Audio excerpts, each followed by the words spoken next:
XIX é quem detém o código. O intérprete não tem acesso a esse papel. O improvisador sequer tem acesso ao palco, né? É muito interessante, se você pega as cartas de Beethoven, se você pega as cartas de Chopin ou de Schumann no início do século XIX, eles falam de improvisação. Eles falam, não, improvisação é uma coisa super importante, é parte fundamental do nosso processo criativo. Mas ela é tão importante, ela é tão fundamental, que a gente acha que ela não deve estar sujeita à pressão do público, da demanda do público. Então a gente prefere transformar ela numa prática de gabinete, que a gente usa para explorar o nosso material. Quando a gente encontra o que a gente quer, a gente escreve e lança a partitura, né? Então o compositor, ele pode ser o sujeito criativo, o compositor pode improvisar. Improvisação continua sendo, no século XIX, nesse contexto, uma marca do sujeito criativo, mas ela pertence só ao compositor, porque ele pode trabalhar no gabinete junto com o código e preparar as coisas antes. O intérprete não pode mais improvisar. Ele podia no século XVII, ele podia no século XVIII, no século XIX ele não pode mais, e essa figura do improvisador que improvisa no palco, ela está fora de questão. A improvisação tem que ser uma coisa controlada em gabinete, filtrada através do código e assim por diante. Então, o jogo de poder que a gente está assistindo é exatamente esse jogo de poder a respeito do direito de se colocar como sujeito criativo, né?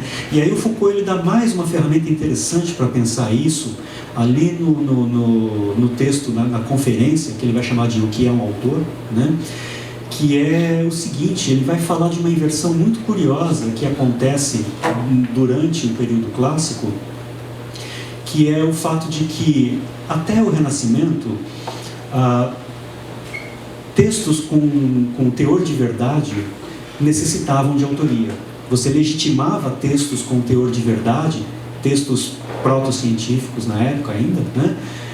Através da autoria. Então, se o texto ele é um texto de Erasmus, ou se é um texto de Aristóteles, ok, ele está autorizado, né? Se não, não.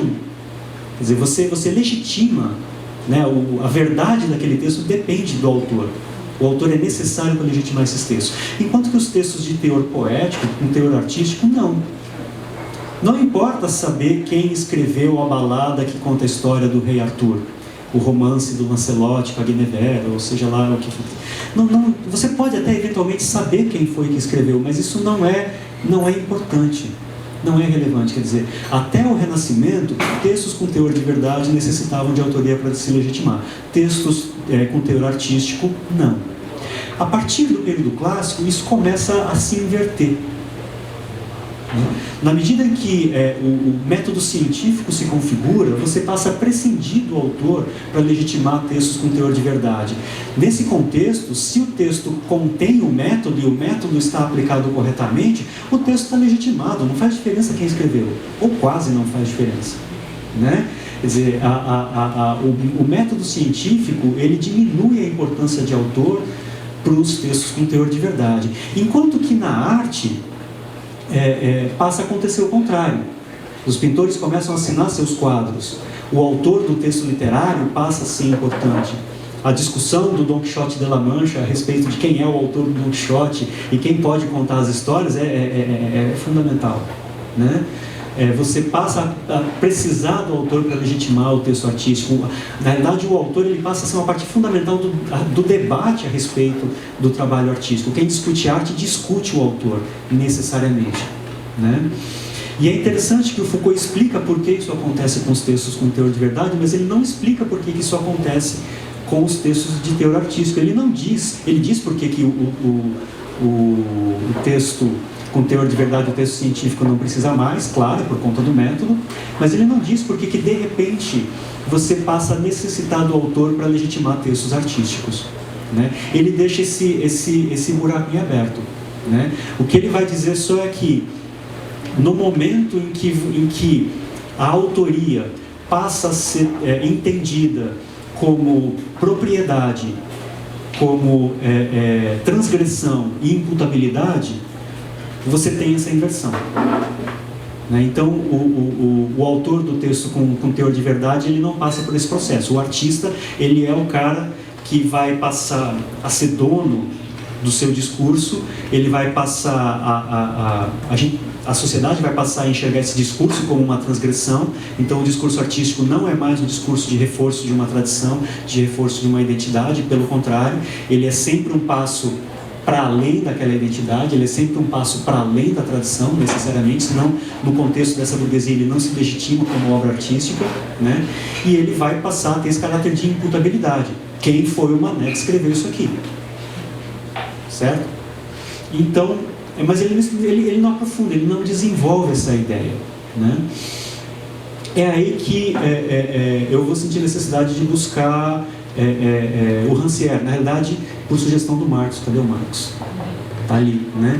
E eu estava lidando com esse problema aqui. O Marcos falou, vai ler o Rancière, que é legal, e eu fui ler o Rancière.